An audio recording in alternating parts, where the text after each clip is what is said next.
Olá pessoal, bom dia, boa tarde, boa noite a todos. Na aula de hoje nós vamos falar sobre a natureza da análise de regressão. A interpretação moderna da análise de regressão, ela visa essencialmente, certo? Ela visa essencialmente buscar estimar o valor médio das variáveis dependentes, VD, em termos dos valores conhecidos das variáveis independentes. Então, parece bobo esse conceito, mas guarde ele para você não querer demais quando estiver fazendo análise de regressão, porque a ideia sempre é pensar nos valores médios da variável dependente. Então, muitas vezes a gente acha que vai ter uma estimativa de y dado vários x, mas a ideia não é essa. É a gente ter a estimativa do valor médio de y dados x. E isso muda tudo, viu pessoal? Muda tudo na análise. Vamos ter aqui um exemplo, né, para a gente entender. Um exemplo clássico, que inclusive foi origem do termo de análise de regressão, de Galton lá atrás, no século retrasado, em que ele fez uma estimativa dos valores, né, das alturas do pai com as alturas dos filhos, né, e viu que esse valor tendia a regredir à média. Qual que é a ideia, então, quando eu falo em valor médio? Estou falando o seguinte, ora, por que eu estou falando isso? Porque você pode ter uma situação como essa aqui, ó. Você tem um pai que não é tão alto, né, 1,5 centímetros, e o filho dele é um pouco mais alto do que a média para esse tipo, para essa altura de pai. Ou você pode ter o contrário também. Você pode ter um pai que é alto e ter um filho um pouco mais baixo. Então, qual que é a ideia? A ideia é que você pega várias observações com pais de 1,50 m, nesse caso aqui, certo? Várias observações. Então, dado o valor de x, dado o valor conhecido de x, quando você pega essas várias observações conhecidas de x e tira a média, nessa situação aqui, a gente vê que tem uma relação positiva linear e crescente entre x e y, porque quando eu pego um x um pouco maior, conhecido também, fixei, né? Eu fixei ele, ele é conhecido, o y, no caso aqui, esse é o y, né? A altura dos filhos, ele vai aumentando, mas em média. Por quê? Porque se eu pegasse a amostra dos valores conhecidos de x, 1,65, eu tenho situações como essa aqui também. Eu tenho pessoas mais altas do que a média, certo? Então, a ideia da interpretação moderna da regressão é que, dados x, a partir dos valores conhecidos do x, você tem a possibilidade de estimar os valores médios de y. A situação aqui, né, é um exemplo diferente, mas também segue a mesma lógica. À medida que a gente vai tendo mais idade, a gente vai crescendo, a altura vai aumentando. Isso em média, como a gente sabe. É óbvio que a gente precisa estudar esse tipo de situação, porque é uma situação que sobressai a olho nu, ok? Mas você pode ter situações extremas, como por exemplo, pessoas mais novas e extremamente baixas, como também pessoas mais novas e extremamente altas, para o padrão médio. Então, guardem isso. Estamos preocupados em estimar os valores médios de y, não o valor de y. Então, essa frase, essa colocação muda tudo. Dado os valores conhecidos de x. Guarda isso. Conhecidos de x. O x ele não pode ser desconhecido. Na análise de regressão, nós estamos preocupados em uma relação estatística, certo? Nós estamos lidando com variáveis aleatórias, então, que tenha distribuição de probabilidades, certo? Então, nós não estamos lidando, né, com uma relação matemática, determinística. Então, possui um erro aqui por trás da nossa equação matemática que nós buscamos desenvolver. Nós não conseguimos prever e estimar o valor, né, do y médio que a gente quer com toda certeza. Existe um erro por trás, em maior ou menor grau. E é isso que essa é uma das nossas preocupações com a análise de regressão.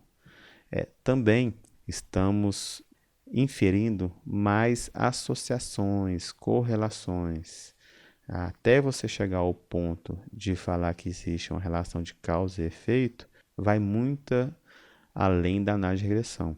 Principalmente, a relação de causa e efeito tem que vir mais da teoria econômica do que da própria análise de regressão. Hoje em dia, é sabido que, se a gente for aprofundar e for muito idealista, é quase que impossível inferir uma causação pura em ciências sociais aplicadas. Por mais que a gente tente fazer e busque experimentos, né, ou quase experimentos, porque experimentos efetivamente é complicado, a correlação ela depende de vários fatores, certo? É difícil até nas ciências experimentais, nas ciências clínicas, né, da saúde, enfim, quanto mais em ciências sociais aplicadas. Mas é óbvio que a gente busca sempre e tente sempre inferir graus diferentes de correlação, de causação.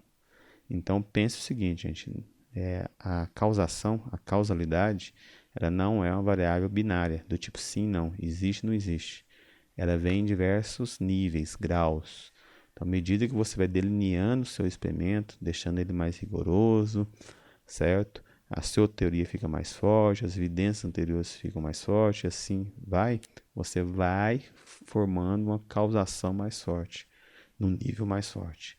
Mas no final das contas, a causação vai depender talvez muito mais do design do seu experimento do que efetivamente da sua análise estatística, ok? Então tenham isso em mente. Vamos usar algumas terminologias, por mais que seja redundante, mas é bom a gente ver. Quando eu falo variável dependente, eu estou falando geralmente do y, certo? E variável independente do x. Variável dependente também existem outros nomes, dependendo da abordagem que você está utilizando. Pode ser variável explicada, variável prevista, regressando, resposta. Quando a gente está lá na frente falando sobre análise por exemplo, de séries temporais, falando lá do VAR, né, vetores autoregressivos, geralmente isso é conhecido como resposta. Quando a gente está falando com modelagem de equações estruturais, né, modelagem com múltiplas equações, a gente está falando da variável endógena, né, o meu y, certo? Quando a gente está falando de uma técnica específica lá das séries temporais, da função de impulso-resposta, a gente está falando da saída, e assim por diante. Em relação ao X, também tem um termo explicativa, né? Pode possuir o termo explicativa, previsor, regressor, estímulo. Na função impulso-resposta, a gente tem o Y, que é a resposta, certo? E o X, que são os estímulos. Na análise na modelagem de equações estruturais, nós temos o Y, que é as variáveis endógenas, e o X, que são as variáveis exógenas, certo? Enfim, cada tema dentro da própria econometria dá nomes diferentes, mas no fundo a terminologia básica é essa aí. Né? Tipos de dados nós podemos ter séries temporais. Né? O que são séries temporais? Cada observação, né, representa um ponto diferente no tempo, certo? Então você pode ter observações anuais, trimestrais, mensais, diárias, de 15 em 15 minutos, né, como a gente tem no mercado financeiro, e assim por diante. Então aqui a gente tem um esqueminha de uma base que pode ser representada em termos de séries temporais. Né? Então você tem municípios do Rio, aqui a informação que nós temos é de nascidos vivos. E você tem os nascidos vivos ao longo do tempo, ano a ano, né? De 1979 até 93, por exemplo. Para trabalhar com séries temporais, uma premissa básica e uma questão muito a se discutir, analisar, diagnosticar é a questão da estacionalidade. O valor das médias e das variâncias devem ser iguais ao longo do tempo, enfim. Mas a gente trata disso, tópicos específicos da análise de séries temporais. Nós podemos ter dados de corte transversal, ou mais comumente chamado de longitudinal. A ideia é que cada unidade amostral, certo? Unidade individual, pessoa, empresa, ela é observada uma única vez no tempo, um único ponto no tempo. E a ideia e o que a gente busca geralmente nesse tipo de análise é variações entre as observações ou nas relações. E aqui nós temos problemas relacionados com a heterogeneidade que vamos tratar também ao longo do curso. Aqui é a ideia de um banco de dados preparado em cross-section. Você tem indivíduos, pessoas, certo? Aí características desses indivíduos, sexo, idade, possuem internet, enfim. Isso observado unicamente, exclusivamente, uma vez no tempo. E você pode ter a junção dos dois, série temporal e cross-section, que a gente combina os dados séries temporais em cross-section. Nós temos situações como essa. Ó. Você tem aqui, por exemplo, países, certo? O único país, que aqui o código dele é 1, certo? Um único país, sendo observado em 2000, 2001, 2002. Para qual variável? Para a variável y qualquer aqui que eu não sei, x1, x2, x3 e assim por diante. Então, esse mesmo indivíduo, país, sendo observado 3 vezes no tempo. Esses dados, mais recentemente, ganhou muita força por evolução que nós temos aí do sistema de informação, das coletas de dados e, enfim, das pesquisas de uma forma geral, que foi possível a gente ter uma massa maior desses tipos de dados. E na nossa área a gente usa bastante. Vamos ter um capítulo à parte só para entender as técnicas relacionadas com esses dados em painel. Tá? Aí nós temos discussão se painel é balanceado, desbalanceado. O fato de você ter todas as observações para todos os anos, você tem um painel balanceado. Se falta alguma coisa aqui no meio do caminho, você tem um painel desbalanceado. Falando um pouco ainda sobre tipos de dados, nós temos dados univariados, univariado relacionado a uma, né? Então você tem uma única variável. E qual tipo de procedimento você pode ter? Diversos, entre as estatísticas descritivas, gráficos e assim por diante. Tabelas, né? Tabelas de frequências, absolutas, relativas, assim, e também várias outras análises que nós podemos criar aqui para esse tipo de dados. Quando nós temos duas variáveis, né, um conjunto de dados bivariados, nós também podemos fazer a mesma coisa que a gente fez aqui, gráficos inclusive, né, cruzados, tabelas cruzadas também. Podemos já fazer correlações, podemos já fazer uma análise de regressão simples. Também, muito comum, testes de hipóteses de diversos paramétricos, não paramétricos e assim por diante. E quando nós temos mais de duas observações, né, no conjunto de dados multivariados, aí a gente pode entrar já na regressão múltipla, que talvez é a técnica mais flexível que possa existir. Existe uma infinidade de técnicas para a gente aplicar aqui. Aí quando eu falo em modelagem econométrica, estou sendo bem vago, né? Porque pode ser muita coisa e alguma coisinha a gente vai aprender ao longo do curso. Em relação às escalas das variáveis, nós podemos ter escala nominal, intervalar, ordinal e razão. E isso é importante, parece ser bobo, viu, gente? Mas cada unidade de medida aqui, certo? Cada unidade de medida aqui determina a técnica que você utiliza, certo? Então, se você tem uma variável nominal do lado do y, você vai ter que usar algo que a gente vai aprender lá no final do curso e não que a gente vai aprender no começo. Então, é bom a gente entender um pouco as escalas de medidas das variáveis. Nominal são classificações, categorizações que nós damos às coisas, às unidades amostrais.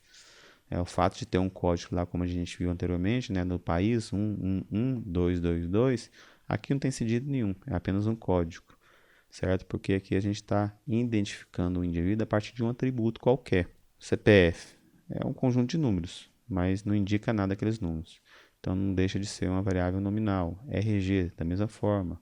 Sexo, masculino e feminino, estado civil, solteiro, casado, viúvo, enfim, divorciado, preferência sexual, naturalidade, universidade, filiação política e tantas outras que nós poderíamos ter como exemplo. Então a ideia é você atribuir um atributo, você tem um atributo atribuído a um elemento amostral. Então essas são as variáveis nominais. Nós temos o ordinal, que não deixa de ser um nominal, porém aqui você já pode ter uma ordem natural das coisas. Não que o número aí signifique ordem de grandeza. O que eu estou falando? Estou falando o seguinte, uma escala muito conhecida para nós aí, né, de opinião, que é a escala Likert.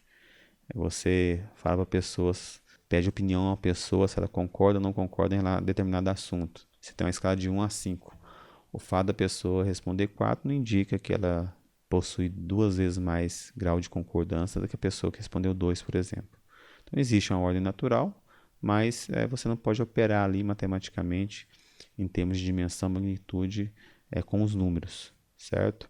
Então, só existe uma ordem de preferência, apenas uma ordem de preferência. Então, a própria Likert é um exemplo, escolaridade, certo? Então, à medida que você vai estudando mais, deduz que você tem mais conhecimento, por exemplo. Ranking, qualquer tipo de ranking possível, classe social e etc. Tantos outros exemplos que nós podemos ter. A intervalar, para nós, em termos estatísticos, intervalar e razão, a mesma coisa, mas no caso da intervalar, conceitualmente falando, não existe um zero absoluto, como, por exemplo, temperatura, resultado de teste QI. O zero aqui, no teste QI não existe, não significa ausência de inteligência. Resultado de teste de capacidade oral, etc. E aqui a gente queria ter sempre, pela facilidade, pela flexibilidade que nos dá, na análise estatística seria a razão, mas nem sempre é possível, é óbvio. Na razão você tem todas as propriedades anteriores, inclusive na razão você pode transformar em ordinal, pode transformar em nominal. E na razão você pode fazer operação assim como existe um zero absoluto. O zero na unidade de razão indica a ausência de alguma coisa. Temos diversos exemplos: peso, altura, tempo, distância, renda, custos, nível de estoques, número de pessoas e assim por diante. Apesar que, por exemplo, um número de pessoas, a gente pode também pensar nos dados de contagem. Porque você entender número de pessoas como contagem, você tem técnicas específicas para isso. Os dados geralmente são apresentados, geralmente estão assim. Nós chamamos no formato long, em que você tem os casos nas linhas e as variáveis nas colunas. O código aqui do indivíduo só para identificar ele. Então não tem significado numérico algum. O modelo aqui, a variável nominal, só nesse exemplo aqui, modelo de carro. Só fala que o carro aqui, o atributo é Corsa, Fiesta, que é Uno. Rank aqui, por exemplo, em relação à economia, é uma ordenação, então pode ser ordinal. Então aqui, por exemplo, o 1 é o carro mais econômico, o 2, o segundo mais econômico, o Corsa. Cilindada já pode ter um significado mais de razão ou de intervalar, por exemplo, porque não é possível ter um zero potência nenhuma, senão o carro não anda. Preço aqui é razão, certo? Como a gente bem sabe. Temos uma compilação, de uma forma diferente, a gente pode pensar o nível de mensuração, uma outra sistemática apenas, certo? Então nós temos aqui dados qualitativos, eles podem ser numéricos e não numéricos, certo? Nesses dados numéricos você pode ter o nível de mensuração nominal e ordinal, assim como não numérico. O fato de ser numérico e não numérico é só para codificação, ok? E os dados quantitativos? Os dados quantitativos nós temos geralmente numéricos, certo? São apenas numéricos. E aí você pode ter intervalar ou razão.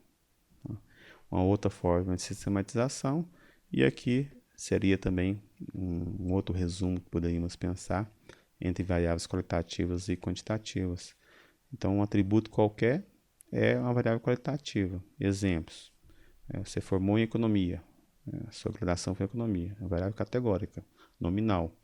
Mas você pode codificar dentro da base de dados esse atributo como 3. O fato de ser 3 não indica que você pode fazer alguma operação matemática com isso. Apenas está atribuindo um número, um código, um sistema na sua base de dados, que o 3 significa economia. Aí você pode também ter variáveis quantitativas de contagem, como eu já adiantei, que é discreta, assim como também contínuas. Discreta, na contagem, você tem técnicas próprias para isso, se quiser. Na contínua, a gente vai poder usar muitas vezes a análise de regressão que nós vamos aprender aqui no curso. Essa qualidade da minha análise ela não pode ser pensada sem cogitarmos a qualidade dos nossos dados. Então, muitas vezes, a qualidade dos nossos dados deixa a desejar. Isso por diversas razões. Erro de observações, aproximações ou arredondamento, falta de amostra suficiente no viés da seleção, dados confidenciais, a pessoa não pode responder, ou porque não quer, ou porque acha que aquilo vai implicar em algum sigilo, como por exemplo dados bancários, dados de renda, muitas vezes as pessoas negam a falar, isso vai causar viés de seleção também. Variáveis omitidas, certo? Dados agregados, Então você pega dados coletando individualmente, Então, quando você vai agregando e a cada nível de agregação que você tem a mais, mais potencial de erro, de mensuração você vai tendo. Então, os resultados da minha pesquisa serão tão bons quanto a precisão dos meus dados. Falta de precisão, a falta de qualidade dos meus dados pode ser aumentada ou diminuída à medida que eu tenho ou não tenho esses problemas na minha coleta de dados.